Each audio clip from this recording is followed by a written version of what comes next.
Isaías anunció la siguiente profecía. Escuchen todos, sepan que una virgen concebirá y dará a luz un hijo, al que pondrán el nombre de Emmanuel, que significa Dios con nosotros. Pues esa profecía se cumple en Jesús, en ese niño que está a punto de nacer en un pesebre. Dios que se hace pequeño, que no se presentó en la historia como un gran señor que desde las alturas de su comodidad ordena la liberación de unos esclavos. Jesucristo no es solo una figura extraordinaria en la historia de la humanidad, un hombre representativo, ¿no? Él es el Hijo de Dios, Él es el Emmanuel, el Dios con nosotros, aquel que solo tiene palabras de vida eterna. Y que en el silencio del pesebre, en la oscuridad de la noche, la luz se hace palabra y se hace un mensaje de esperanza para todos. Pero, ¿no te parece que esta verdad de fe no concuerda, no checa con la realidad en que vivimos?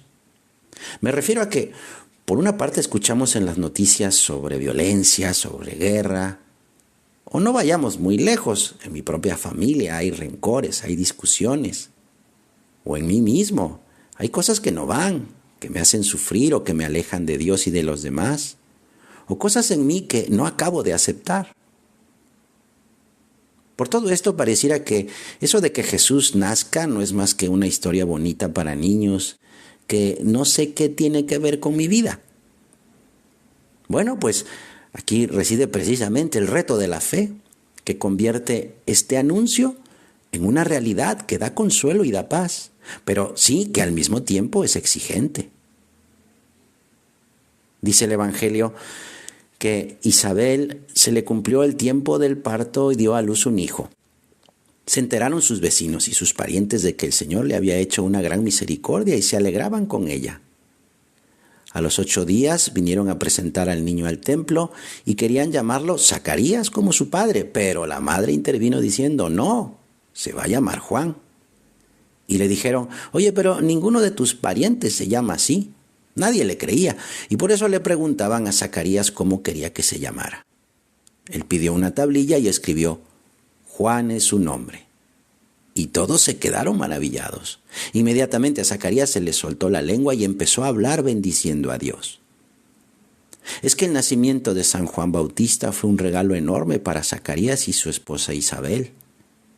Pero cuando el Señor le anunció esta gran noticia, Zacarías no le creyó y por eso lo dejó mudo hasta que se cumpliera lo que había dicho. Quizás a Zacarías le ocurrió lo que escribió San José María en Camino.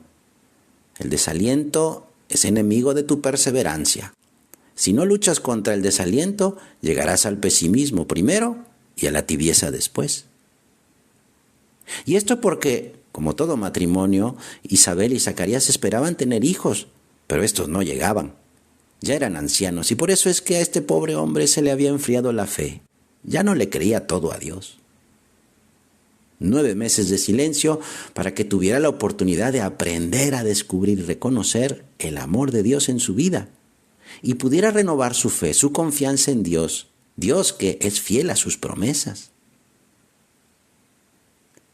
Aunque todo el panorama estuviese gris, que lo está, o incluso si se pusiera completamente negro, no hemos de dejarnos llevar por el pesimismo. Somos hijos de Dios y podemos vivir en la alegría, alabando constantemente al Señor y sabiendo que Él nos lleva de la mano. Por eso no hay motivos para el desánimo si estamos cerca de Dios. Nuestro Señor, que nos conoce bien, nos ofrece la oportunidad de aprender a fiarnos de Él, de contemplar y admirarnos del misterio de su amor, que siempre supera y mejora nuestros sueños, nuestros planes. Zacarías se da cuenta de que para Dios no hay imposibles. Por eso cuando van a presentar en el templo a su hijo, Isabel elige un nombre que a nadie de los parientes se le había ocurrido. Zacarías confirma lo que su esposa dice escribiendo lo que Dios le había dicho.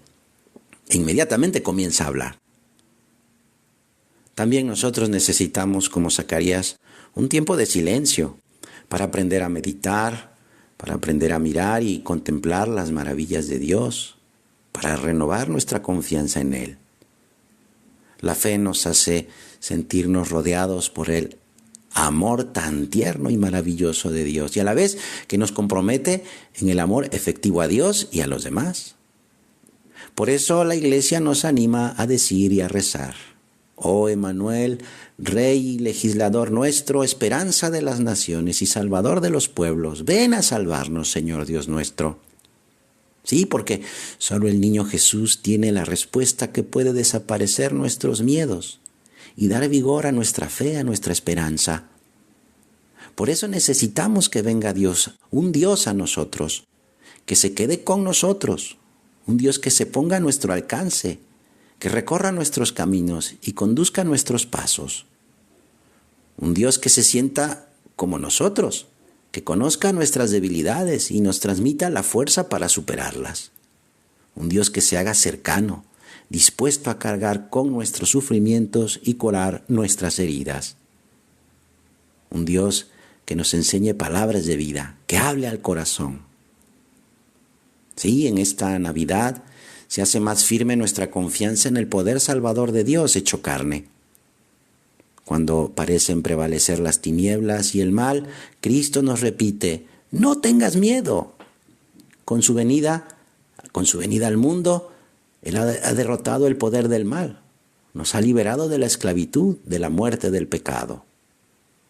Santa María, esperanza nuestra, maestra de fe, muéstranos a tu Hijo, el Dios con nosotros. Así sea.